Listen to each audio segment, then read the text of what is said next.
going to be a very general and very laid back video regarding my thoughts about the problems of understanding the terrorist events of September 11, 2001. And one of the problems is that we are battling a war of two fronts. One is a war of information, a war for information by the federal government that doesn't want to share everything that it had collected pre 9/11 involving the intelligence services. The other fight is disinformation, and that is coming from the truth community or the fringe movement that are in the truth community, the 9/11 truth community.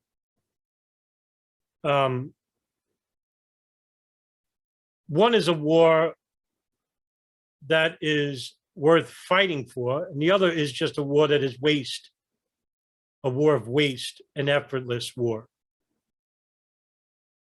And it's imperative for people who are just coming into 9/11 or just have a general understanding of it, is that the internet is awash, saturated with disinformation, films, videos, and I can literally name you dozens of people who spread disinformation, whether knowingly or unknowingly. And I have made a lot of critical videos over the past 2 years, 3 years actually, calling out some of these people.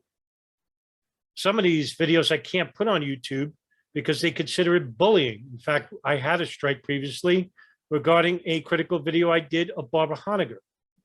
It's uploaded on Odyssey, which is not as restrictive as YouTube. And I have tried many times to reach out to the public in regards to having them know something rather than having them believe something. And for me, this is the essence of humanity, the psychology that is fragmented when it comes to this specific area of history. And so many people are willing to want to know something, but would rather believe something instead. And this goes to a very important quote that is, for me, the most important quote, one in which has shaped my life, and one in which I try to live by regarding September 11, 2001.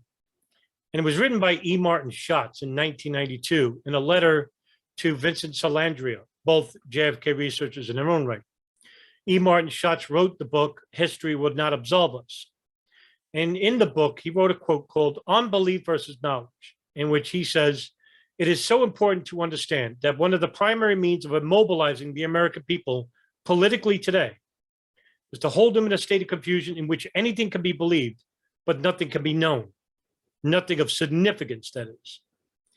And the American people are more than willing to be held in a state because to know the truth, as opposed to only believe the truth, is to face an awful terror and to no longer be able to evade responsibility. It is precisely in moving from belief to knowledge that the citizen moves from irresponsibility to responsibility, from helplessness and hopelessness to action, with the ultimate aim of being empowered and confident in one's own rational powers." This quote is the defining issue within those who study the events of September 11, 2001.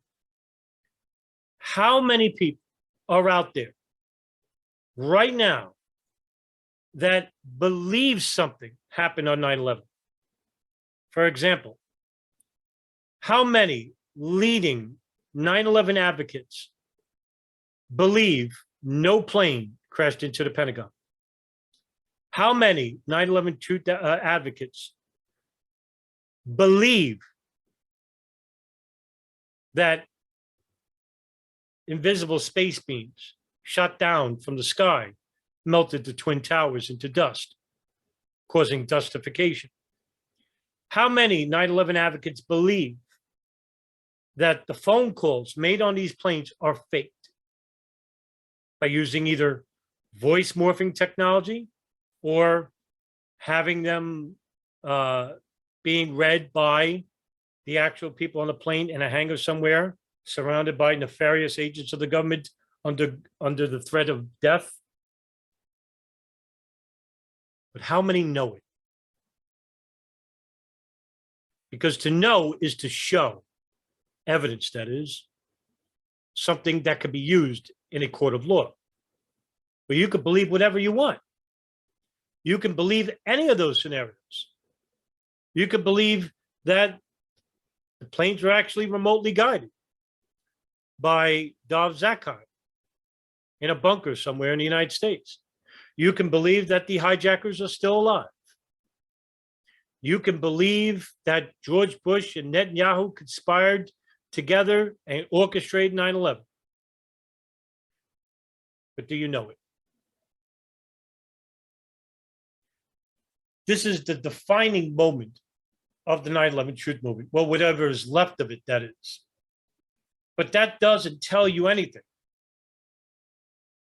It may tell you certain things about 9/11, but doesn't tell you anything.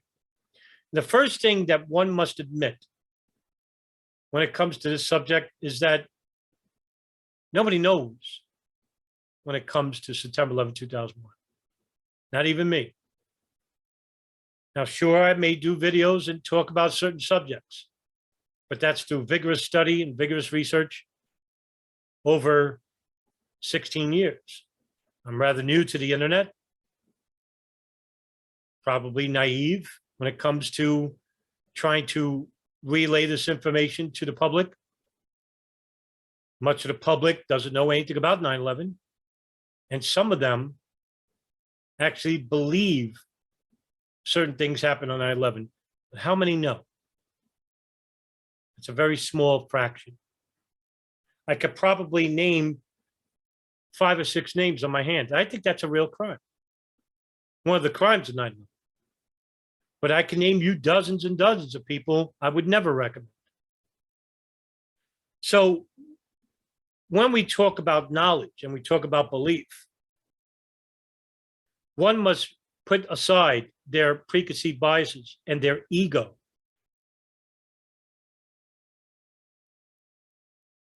And look at 9/11 with a clean slate that is not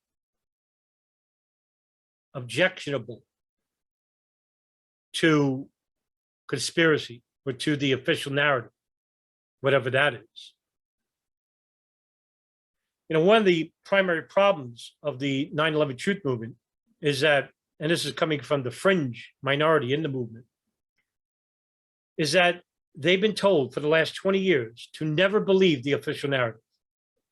Major proponents, anywhere from Alex Jones to Jim Fetzer to Derry Mason, all the way down to Christopher Bolling, Rebecca Roth, Barbara Honegger, and the producers of Loose Change. You have heard it ad nauseum regarding that anything is actually plausible besides the official narrative. And from my experience, most of these people believe the official narrative is a microcosm of what's outlined in the 9/11 Commission report. And what is this official narrative? To them, 19 Islamic fundamentalists hijacked 4 planes and crashed them into the World Trade Center towers, Pentagon, and Shanksville. That's it. That's the official narrative to them.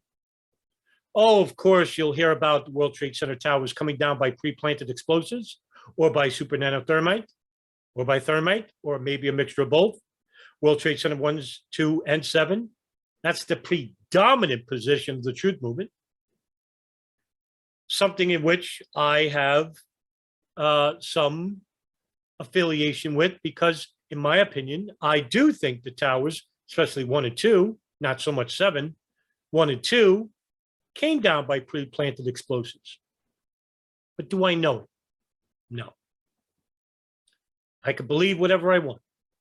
but do I know it? That's the difference. To them, the official narrative is so abhorrent, so disbelieved, so criminal, that any opposing view, no matter how ridiculous, no matter how outlandish it is, will always be accepted, because at least it opposes the official narrative.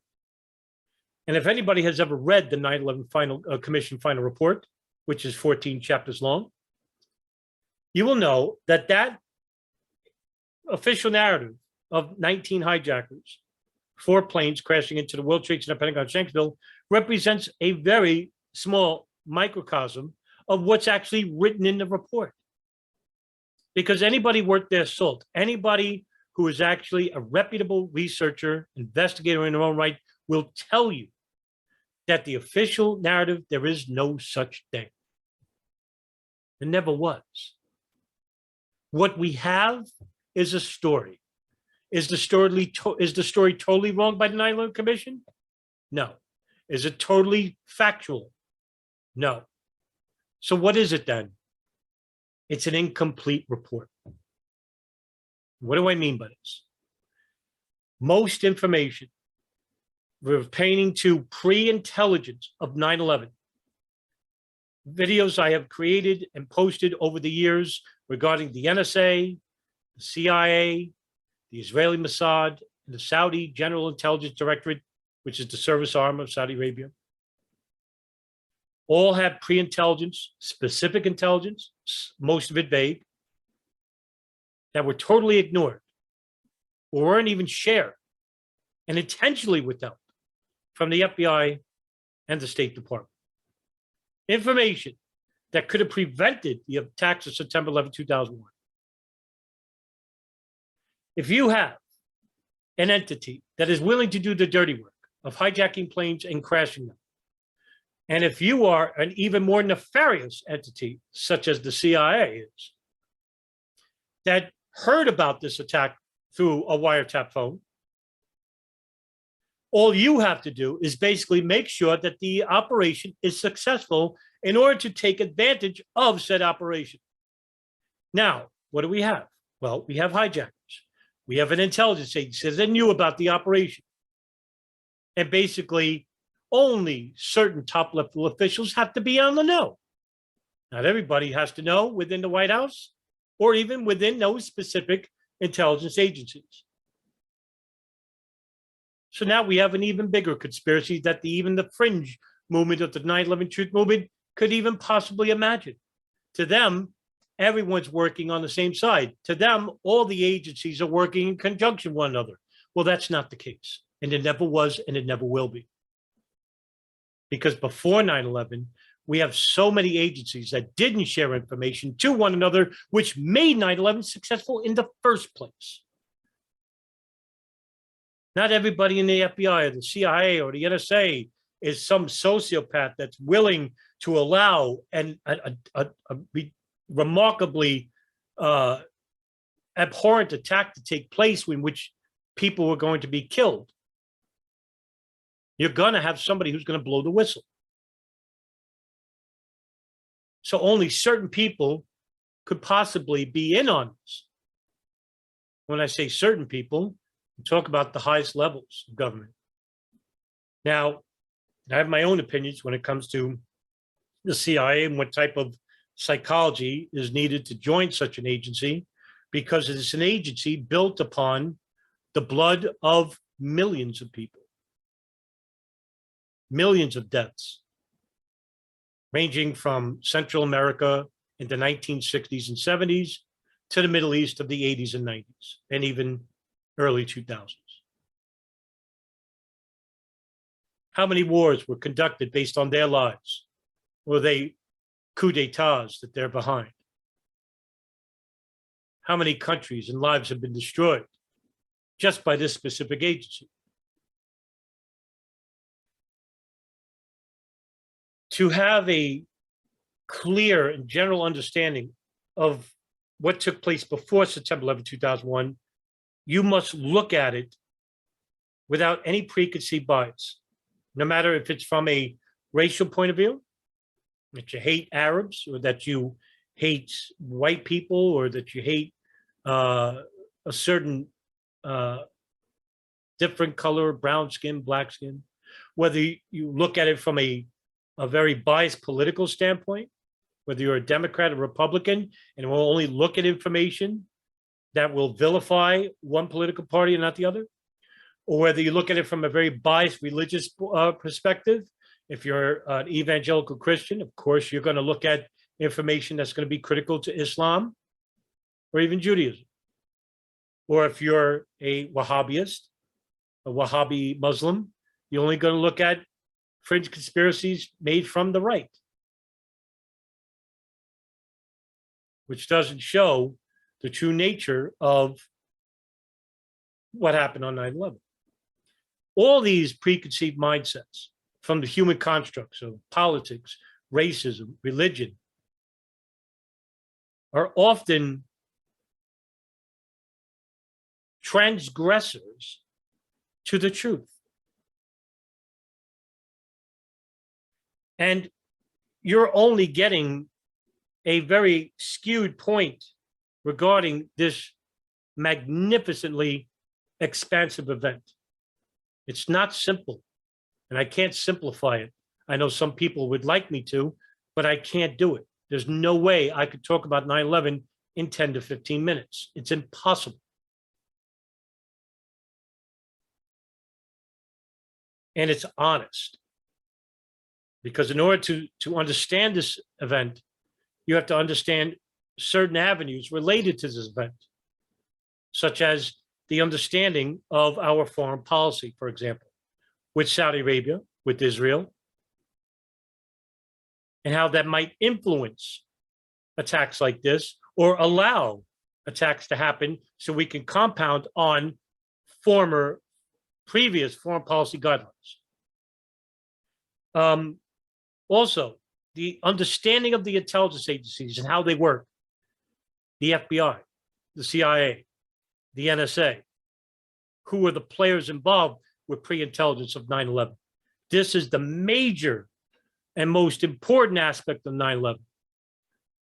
Intelligence, which is information, not belief, but information, knowledge of an attack, of a terrorist event before it even happens. Remember, intelligence is power. Knowledge is power. And all you have to do is take a look at the death of Jeffrey Epstein to understand that much. It was a blackmail operation. The most powerful entities on the face of the earth are those involved with signals and human intelligence. Not the bankers or the globalists or Illuminati or whatever you want to call these people. The fossil fuel industrialists, the Pentagon. No, the real power comes from intelligence, because they could hear and they could see things about you that you don't want to be known to anybody else. You could blackmail somebody. You could sell that information for money. You could sell that information for information. To get a better understanding of this, go watch the film The Good Shepherd. Matt Damon, Robert De Niro, John Turturro, excellent film. It's the nature of the CIA, that film. The understanding of radical fundamentalism, Wahhabi Islam. What is the tenets of Wahhabi Islam? Who are the major proponents of Wahhabi Islam, such as Osama bin Laden, Ayman al-Zawahiri, Sayyid Imam al-Sharif,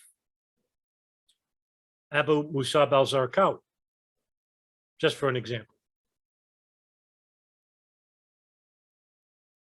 And other areas, but these are the most important areas. And once you familiarize yourself with these areas, the picture of 9/11 now becomes, instead of a hallway, but it becomes a field. And once you do away with belief and you just deal with knowledge, even though the field is long and broad, the world becomes much more smaller.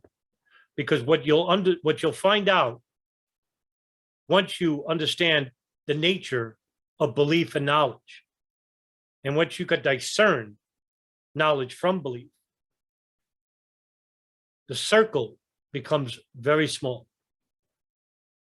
Because most of us in this world are held in a state of belief, held in a state of paralysis, but they don't know. Because to know is to act on that knowledge. From irresponsibility to responsibility, as E. Martin Schatz said in that quote. There's so much conspiracy regarding 9/11 that you don't have to make up fringe conspiracies.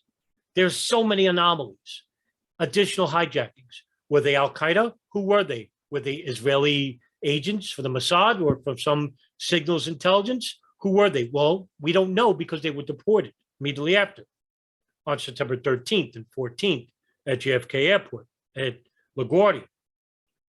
What about pre-intelligence?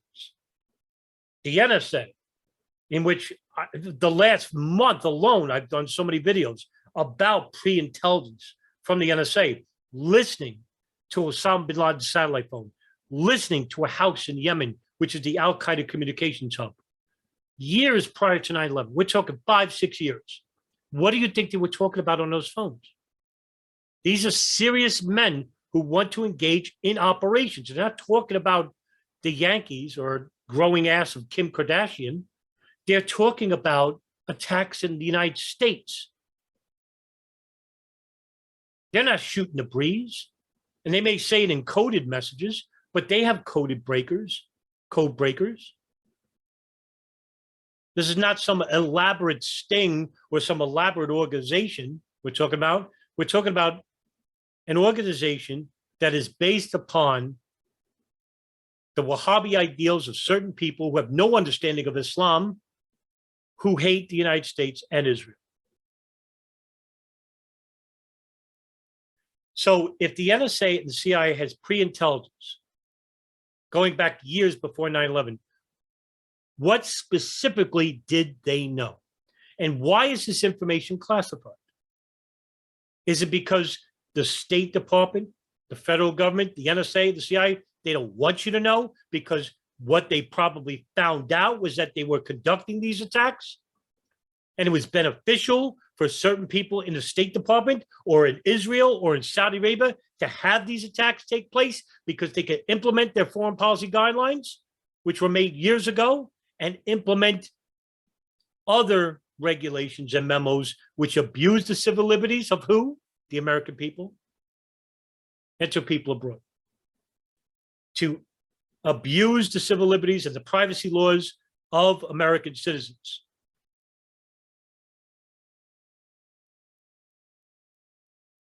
There's so much here, so much that you don't need to make up these fanatical tales. That you don't have to believe. You can know certain things. Yes, we can. We can know certain things.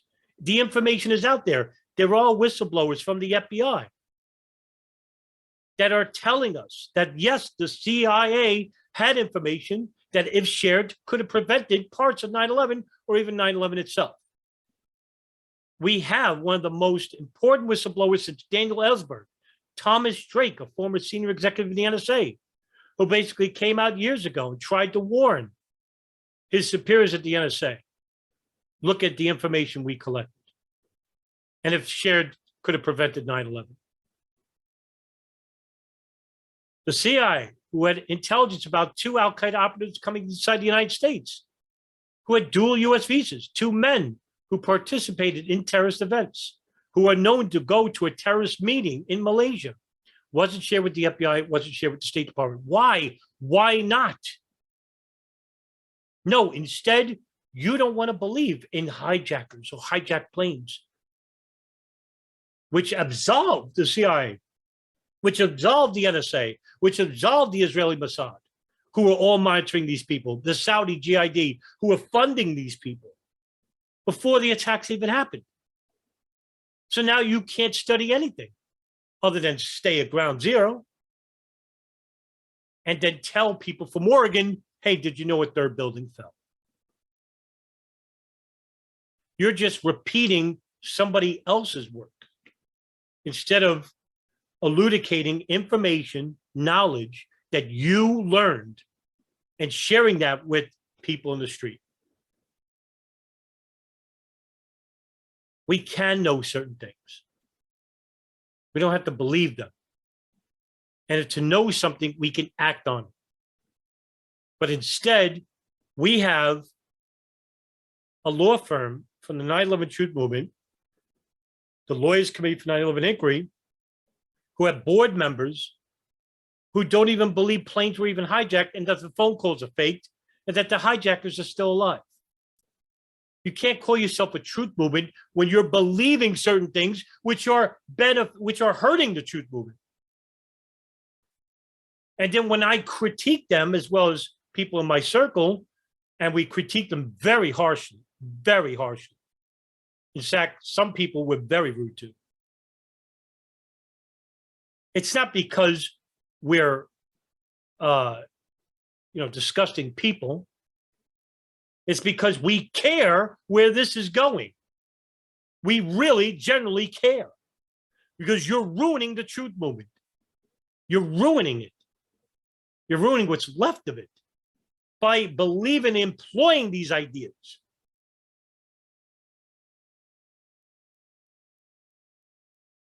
I'm sick of these people. I'm sick of them. I'm sick of people who are basically intentionally lying. And I can't help myself because I do care about this subject and I do care about it because I studied it for years. Because I want to do something. I'd like to hold people accountable. But we can't do that. Because we don't have enough people who know. But we have so many people that believe. And that if we could revitalize younger people and have them take the mantle and have them reach a bigger audience than I ever could, then I'm going to support that. And if I could reach 1 or 2 people, then my job is done. Because what I want is not followers for me. I want leaders. I want people that actually could take information and basically propagate it to a society and the public in a way that I couldn't. Because I don't want the fame and I don't want the glory. I'm just a messenger. And what I'm sharing with the public is not belief. It's not fiction. It's not speculation. I'm sharing information, actual information. Now, to the truth movement, to the fringe movement of this truth movement, I'm a shill. I'm a co-conspirator for the government. I'm Israeli Hasbara. And I'm the problem because I believe in the official narrative, even though there is no official narrative. There never was. You just believe there is one. There's an incomplete narrative. And like I said before, to you, the official narrative is basically a microcosm of a book that you never read. Generally, anyway, most of you never read. And I'm the only person in the world to upload in its entirety the 9/11 Commission report and the Joint House Inquiry. On my WordPress, I have broken down the 9/11 Commission report book, page by page, chapter by chapter, so you could look at it and learn for yourself what is true, what is not, and what is missing. It's all right there for you. But you won't do the work necessary to get there because for you, you just rather believe and think that because I believe certain things, That's real activism. That's real movement. You haven't gone anywhere. 21 years later, you're still on YouTube. And that's as far as you'll ever get. You're not going to court. You're not winning anything from any judge. You're not winning the right to be heard. Because as soon as you get to a court, and as soon as you get to be heard, and as soon as you open your mouth about what you believe, you're going to get the April Gallup treatment. Remember her? The woman who claims that she didn't see any plane debris, the one that was inside the Pentagon and claimed to walk out of the hole herself? Well, if you looked at my previous videos, you'll notice that nothing she said was true. She actually didn't walk out of the hole. She fainted and was carried out. As for not seeing any plane debris, well, let me share you a little secret. Well, it's not much of a secret. It's public. In 2011, she ended up suing American Airlines and Osama bin Laden because, according to her, she said, if other theories are true, I'm still a victim. I have to do this for my son. So it's basically a money grab. So the courts deemed her lawsuit frivolous. And not only was it frivolous, they fined the lawyers involved with the case. That's what's facing you. Because you would rather believe than know something. Because if you knew something, you wouldn't be in the position where you are now, which is stuck on viral media, which is stuck on a street corner handing out flyers. Activism is dead. 21 years ago, maybe 15 years ago, you had the momentum, but you ruined it because you allowed the likes of Loose Change and Alex Jones to represent you. And then when you did that, the public basically saw that and said, wow, these people are not to be taken seriously. Maybe that was the whole idea of Alex Jones being involved with this movement. Yeah. Instead, you should have had Paul Thompson, Kevin Fenton, John Gold. You should have had any number of those people in the early times representing your movement. Ryan Dawson, Abby Martin, Robbie Martin. There's not much I can name.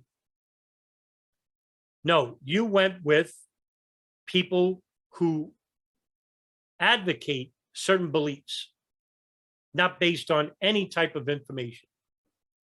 Some people even just outright lied because you were more worried about quantity rather than quality. Well, look where that got you now. Exactly right where you are right now. No better and maybe even worse. Because in the end, what's going to happen to you is that you're going to be forgotten. Oh, sure, they'll reminisce about you saying, hey, do you remember that group that actually didn't believe that planes were hijacked? Oh my God, yeah. That's how you'll be remembered.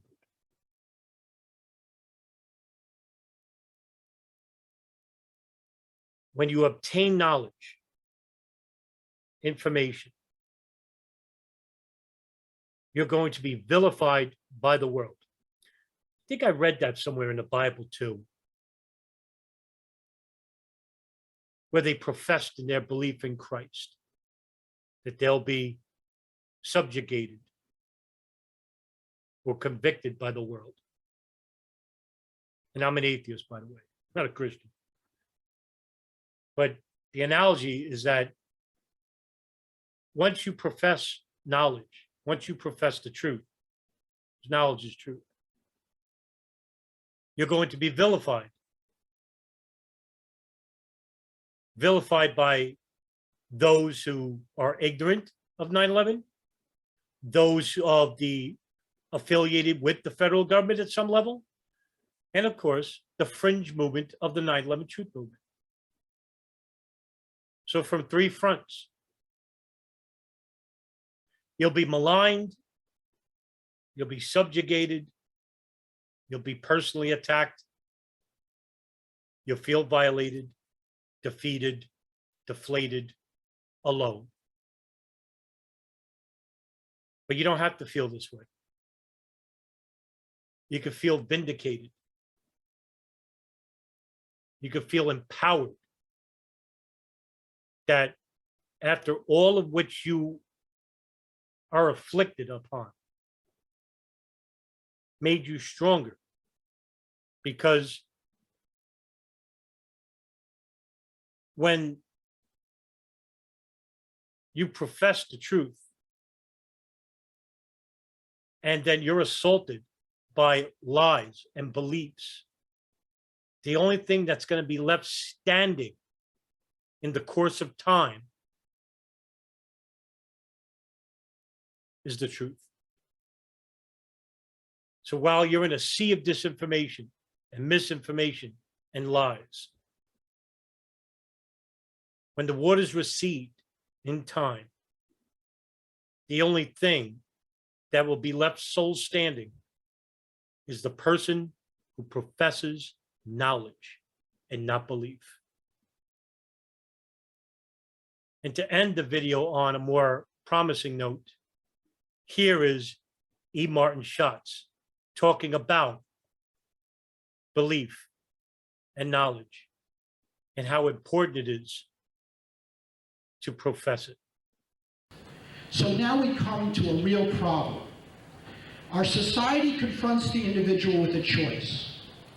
If you want to avoid marginalization, you compromise the truth. And the problem is that the moment you compromise the truth, the moment you contribute false uncertainty, at that moment you have joined the cover-up. This is the critical point. Another way of saying this is that society is prepared to confer a reward on anyone who is willing to drink the waters of uncertainty. The reward is legitimacy, the reward is credibility, the reward is access, the reward is rescue from being marginalized. I understand that the pressure to compromise the truth is enormous because our society finds the truth and its implications so repugnant. Any normal person wants to be able to communicate. A normal person doesn't want to be isolated, doesn't want to turn people off. But in being concerned that the truth, as we know it, will turn off our neighbor, in compromising and pretending we do not know for the sake of having credibility, we are destined to become part of the problem rather than part of the solution. We are destined to become agents of public confusion and denial.